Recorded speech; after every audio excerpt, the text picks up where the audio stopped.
Ry pretandrazana malala manatena fahasalamatsara daholo nareo. Voalohany indrindra dia tena misaotra anareo avy amin'ny fo manontolo any tenako. Ny petsika dia niakatra dingana lehibe indray.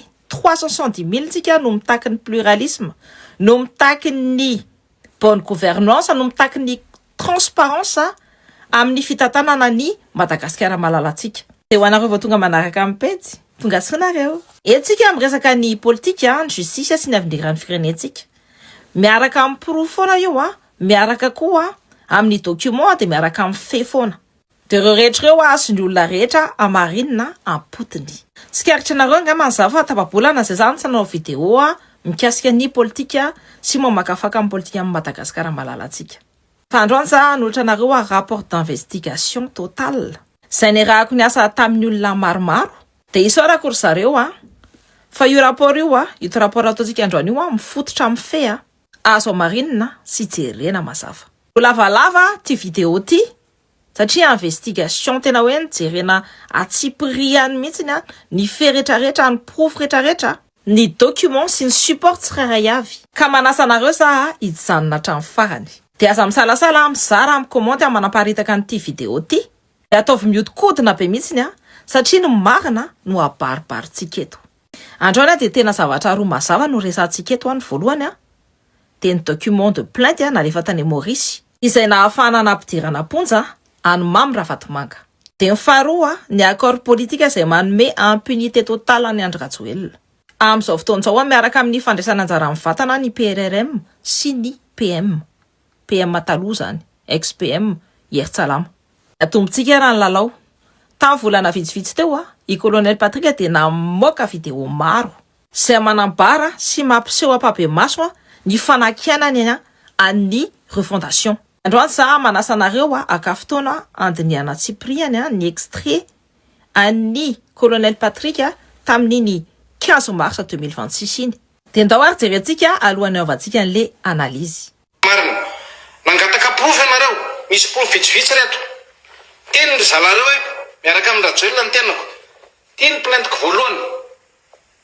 Io no teneniko taminareo tamin'ny voalohany jereo tsara, mahay capture nareo plainte contre Rajoelina sy Ravatomanga.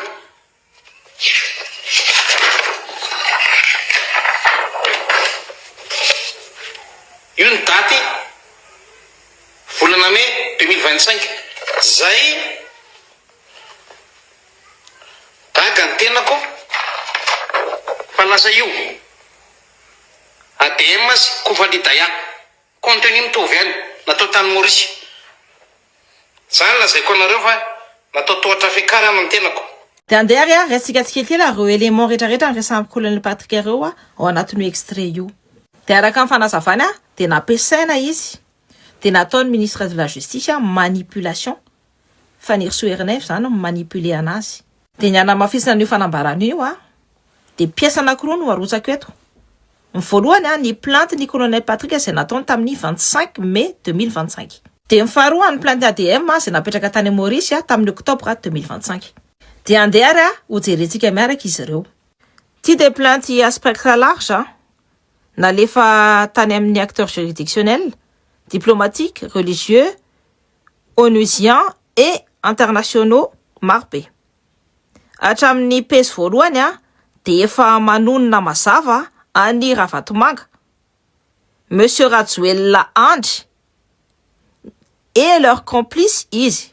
Ary faritany ao koa ny système de prédation économique miaraka amin'ny firaisana tsikombakomba eny anivon'ny ambaratonga ambony indrindra ao amin'ny fanjakana. Pejy faharoa indray izy dia maro be mihitsy ny griefy apetrakany, karazany samihafa mihitsy. Détournement de fonds publics, corruption, trafic d'or, narcotrafic, enrichissement illicite, évasion fiscale, menaces, séquestration, instrumentalisation électorale, nomination, emprise économique, sy ny sisa. Dia en pejy fahatelo izy mangataka enquête internationale, sanctions ciblées, mandat d'arrêt ary coopération judiciaire internationale izy. Dia araka ny hitanareo io fa voasoratra mazava tsara ary voasiny mazava tsara tamin'ny datiny 25 mai 2025 io. Tadiditsika rehetrarehetra fa tamin'io fotoana io Rajoelina mbola président de la République, 25 mai 2025 zany fa mbola nanana immunité présidentielle izy de topela tanany daholo amin'ny prérogative rehetra ny armée, ny police, ny justice ary ny service de renseignement. Tamin'io daty io mbola tsy nisy ny mouvement Gen Z sy ny mouvement Gen Y. Nefa i colonel Patrick de nasa nitsangana niatrika ny système any Rajoelina sy ny firongony. Miditra amin'ny deuxième pièce antsika ny plainte ny ADM. De ty plainte indray de présenté natony plainte pénale avec constitution de partie civile. Izy de natolotra ho an'ny directrice des poursuites publiques DPP any Maurice miaraka amin'ny copie nalefa tany amin'ny ICAC ary aveo tany amin'ny FCC mauricienne. Ary hitanareo tsara fa amin'ny lafiny officielle de Daya Kofali no mitondra azy ary aseho représentant officiel ny association ADM. Izay voalaza fa ao Antananarivo Madagasikara no misy ny siège. De iverenantsika kely ny point iny ao aorianao. Hitantsika fa ty plainte de mikendry ny Ravatomanga sy ny premier ministre Ntsay ihany. De raha na remarque nareo de voafaritra kokoa le izy si telo kokoa zany mbola resserré kokoa zany le izy tsy par rapport amin'ny colonel Patrick c'est large. De blanchiment de deniers publics, recel de biens et capitaux mal acquis, complicité de transfert de fonds issus de détournement de deniers publics, miaraka amin'ny référence amin'ny FIAMLA sy ny Prevention of Corruption Act Mauritians. Antandretsika de navy ary ny point de convergence misy amin'ireo plainte anankiroa reo. Zavatra constatentsika tsy plainte roa samihafa reo fa reposer sur un seul noyau narratif. Plainte colonel Patrick de manome matrice accusatoire. Plainte ADM indray lasa traduction opérationnelle voalamina sy voakajy ho an'ny juridiction mauricienne. Zavatsara mécanisme avy any amin'ny colonel Patrick ny plainte politique sy financier. De ny mise en forme ho an'ny scène judiciaire mauricienne de ny ADM. Zany hoe ny mise en forme ny scène judiciaire mauricienne passe par l'ADM. De iverina ijery akaikin'le plainte ny ADM zany tsika satria eo no manomboka ny manipulation. Misy détail roa jerevantsika. Raha jerena tsotra le détail de ohatrany hoe détail technique fa raha tena jerena akaiky de détail explosif mahazefatra be. Voalohany statut réel ny ADM de faharoa ny rôle exact ny Daya Kofali. De eto ampelantanako ny attestation officielle avy any amin'ny INPI ny hoe Institut national de la propriété intellectuelle de la République française. Registre public io infalsifiable io de azon'ny olona rehetra jerena. ADM de association française de droit français mitondra ny anarana hoe Association Action pour le droit et le développement de Madagascar. Kanefa anatin'ny plainte napetraka tany Maurice de ny association ADM de milaza ny tenany fa basé à Madagascar. Ny siège an'izany ao Antananarivo Madagascar. De tsy mariny io fa ny siège ny ADM de any Dijon. Hitantsika tamin'ny attestation INPI iny. Ny adresse de 113 avenue du Drapeau any Dijon. ADM zany de aty à France any Dijon fa tsy any Antananarivo any Madagascar. Jerentsika akaiky jerentsika lalouple izy fa na de ny ancienne adresse mbola aty andafy any Gré 13 avenue Carnot. Arrive en 4 nanomboka tamin'ny 2 août 2023. Tsy misy adresse ao Antananarivo, tsy misy mihitsy. Apetraka eto ny fanontaniana fa nahoana mono ny ADM zany no nandainga anatina document officiel mombana adresse izay natolotra tamin'ny autorité mauricienne. Satria raha ohatra hoe ADM, association française, pilotée depuis la France, namboarina taty andafy, no mandeha manao plainte amin'ny anaran'ny vahoaka malagasy, de manoro problème de crédibilité. Fa au-delà n'io explication logique zay niteneko anareo io de misy raison, vraie raison politique zany fahazavako aminareo rehefa aveo. Raha apetrako aminareo eto fa Ifaniry Soa no co-présidente an'ny ADM. De araka ny profil ny LinkedIn ny Ifaniry Soa izay afaka jerentsika rehetra dia izy no filoha sady cofondatrice ny ADM dia ny ministra amin'ny fitsarana amin'izao fotoana izao. Dia nitepika faharoa indray ny planty ny ADM izay représenté ny Daya Koufali. Dia manontany fanontaniana tsotra indray tsika. Dia araka ny lahatsoratra ny Africa Intelligence i Daya Koufali izay mitondra ny anarana hoe Paul Sylvestre dia neveu an'ny colonel Michael Randrianirina. Dia nanoana no izy no mitondra ny fitorian'ny ADM tamin'ny octobre 2025 reny. Tamin'ny fotoana nandosirany Mamirahavatomanga ny Madagasikara en catastrophe izay notontonany tao Maurice. Dia tamin'ireny fotoana reny dia efa tany Daya Koufali. Dia araka ny voalazan'ny fampitam-baovao dia en exil tany Maurice Daya Koufali nanomboka tamin'ny 2024. Dia tsarovako aminareo koa hoe nogadrana 7 volana tao Antsiafa izy. Teo ambanin'ny fitondran'ny Rajoelina tao anatin'ilay raharaha appel d'offre ny fiara ho an'ny député tamin'ny 2022. Dia taorian'izay izy dia voatery nandao amin'ny firenena dia nandalo tany Mozambique ary avy eo dia mipetraka tao Maurice. Marina fa manana zo-pirenena Mozambikianina ihany koa i Daya Koufali. Tsy mametraka an'ilay fitoriana fotsiny Daya Koufali mba hampandroso an'ilay dosia fa mametraka ny fitoriana izay ao anatin'ny paikadin'ny famerenana ny toerany manokana. Paikadin'ny famerenana ny lasany dia paikadin'ny fiverenany. Dia paikady koa fanadiovana ny lazany satria izy mantsy malaza malodo be. Falazako taminareo teo hoe mavesatra be ny dosian'ny Daya Koufali. Trafikana volamena sy devise no tanterina tamin'ny Bianco tamin'ny 2022. Tamin'ny 2022 koa izy dia nitraponja tany Antsefa dia ny image publique dégradé. Raha tsy misy ny fanarenana ny lasany dia tsy afaka miasa milamina izy miaraka amin'io fitondrana io. Dia noho izany dia manana tombontsoa manokana mihitsy izy amin'ny fametrahana ny tenany amin'ilay mpitory any Ravatomanga. Ny zavatra tedavina izany dia amafa ny lasany maloto sy midofaka manokana. Dia fa manina moa ilay plante tsy maintsy mandalo tamin'ny ADM. Dia juridiquement misy différence agoavana be amin'ireto. Ni simple signalement auprès d'autorités contre la corruption si ni plainte pénale avec la constitution de partie civile devant la DPP. Ni au Maurice ni FCC ni ex-ICAC.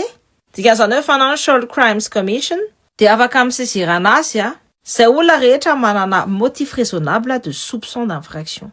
Araka ny voalazan'ny andininy fahenina amin'ny dimampolo ny Financial Crimes Commission Act 2023.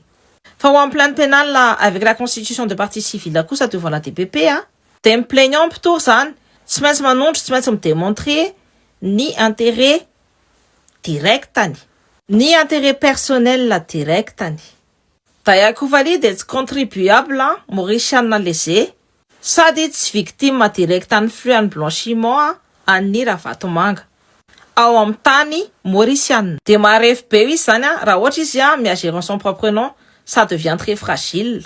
Dia tsakilana fikambanana iray izay mifantoka amin'ny droit de développement de Madagascar izay association mi défendre ny intérêt collectif malagasy izay olo-pirenena malagasy supposé lésé par ny détournement de fonds publics ny Ravatomanga. Dia izay ilay mécanisme ny ADM manome any Daya Koufali izay tsy ananany. Le amaola tsotra azy dia ny ADM zany manome anazy fa d'intérêt collectif, manome couverture procéduriale ary manome légitimité de cause. Et en même temps, il y a un sarn les raras amsay.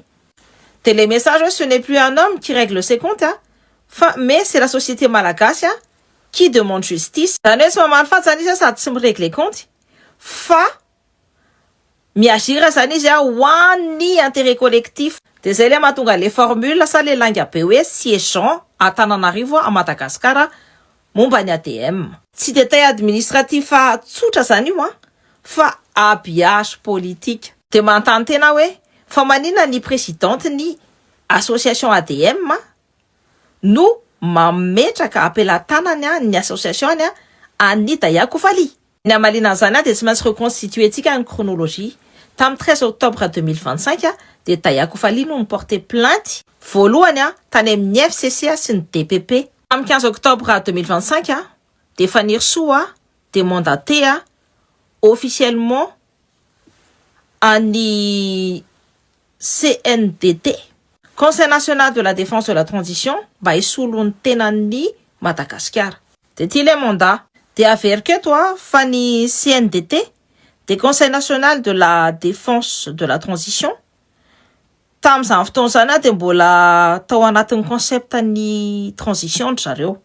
De tamin'ny 17 octobre 2025 de nandray avion faniry soa andeha ho any Maurice. Hitantsika io fa navoaka ny apapaimaso teo ampetsiny Facebook-ny izy andeha avion ho any Maurice. De tamin'ny 19 octobre 2025 izy de nametraka koa plainte personnelle contre ny Mamy Ravatomanga. Miaraka amin'ny maître Sy Baruth, araka ny voalazan'ny article de presse io. De tiako marianety koa fa i maître Sy Baruth io koa no nanampy any Daïa Kofaly nametraka ny plaintiny tamin'ny octobre 2025. De tiako marianety koa fa tamin'ny 21 octobre 2025 de nandeva document tany amin'ny FCC ifaniry soa ma représentant officiel en CNDT azy miaraka amin'ny statut de watch in brief, zany hoe observatrice autorisé mandritry ny audition. Tamin'io andro koa de nametraka plainte koa tany amin'ny FCC ny ancien ministre de l'environnement Ramana Antel Me Raparani. De tamin'ny 25 octobre 2025 de verina tany Madagasikara ifaniry soa. De tamin'ny fotoana nananganana ny gouvernement de efa nitana position clé maro zany ifaniry soa. Izy rery no nahazo ny statut exceptionnel ny watch brief eo anivon'ny FCC. Izy ny fondatrice ny ADM, ilay véhicule juridique ny plainte pénale. De ary izy ihany koa no efa mandaté politiquement. De noho izany tamin'izy nametraka ny Daïa Kofaly ho représentant ny ADM de nahazo tombony anankitelo izy. Voalohany de nitazomy la apparence de séparation entre ny future fonction ministérielle sy ny plainte associative. Ny faharoa de mbola eo ampelantanany ihany ny contrôle réel am'le véhicule juridique noforoniny. De ny fahatelo sakana no tsy mora seho loatra ilay confusion entre le izy plaignante, le izy observatrice mandatée sy le izy ou futur ministre. De tonga moa le date décisive le 28 octobre 2025 de nommé ministre de la justice ifaniry soa. De amin'io fotoana io de tena lasa mazava be le deal. De ny voalohany tsy maintsy ataony ny azahoan'ny condamnation any Mamy Ravatomanga izay vitany.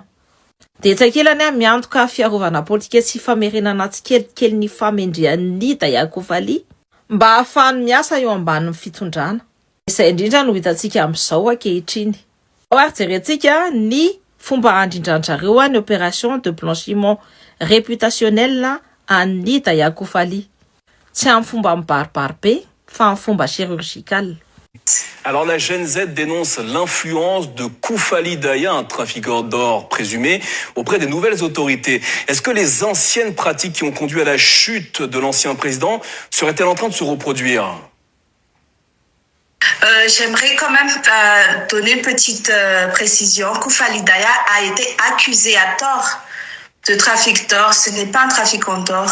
Et donc, c'est quelqu'un qui a lutté contre la corruption et même c'est celui qui a osé porter plainte contre Mamy Ravatomanga. Il y a des trafiquants à Madagascar, mais je ne pense pas que ce soit lui. Et les dénigrements qui vont dans ce sens, je pense que c'est des dénigrements qui l'accusent d'être trop proche du président et qui essaie de l'écarter de la sphère politique. Parce que les vrais trafiquants dans ce monde, c'est Mamy Ravatomanga et toute la clique de Andra. Na Mamy Ravatomanga, izary nahatonga ny Mamy Ravatomanga migadrany nanaka zany. Ianao koa aloha bandikely 30 ans. Androany te hisaotra ny Daïa tamin'ny zavatra vita. De tsy adinontsika koa le projet tamin'ny 30 janvier 2026 iny anadiovana ny Daïa Kofaly. Le projet any Réel TV. Io projet io. De mino fa tsaronareo koa le mise en scène momba le don tamatavy nataony Daïa Kofaly. Ary mbola tsy ihany fa mbola misy koa article élogieux nataony Midi Madagascar izay nosoratan'ny partenaire rémunéré. De io opération rehetra io tsy kisendrasendra fa anamboarana image patriotique imagina olona tia tanindrazana.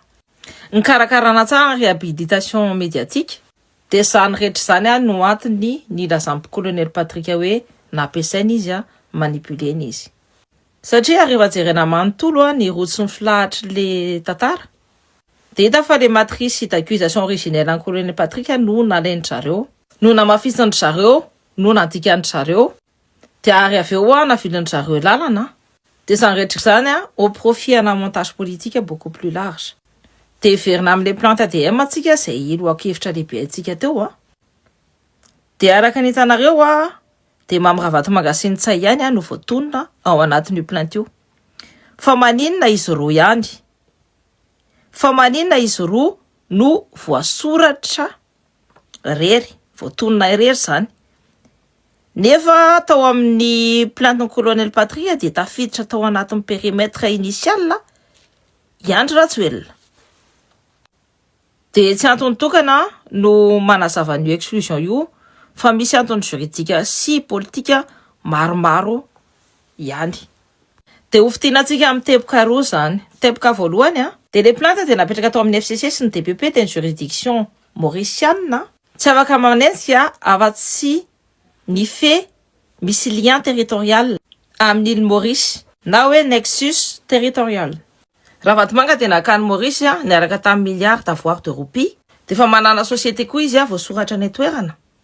Dia io zavatra io dia niresahany gazety régionale sy gazety locale mauriciana.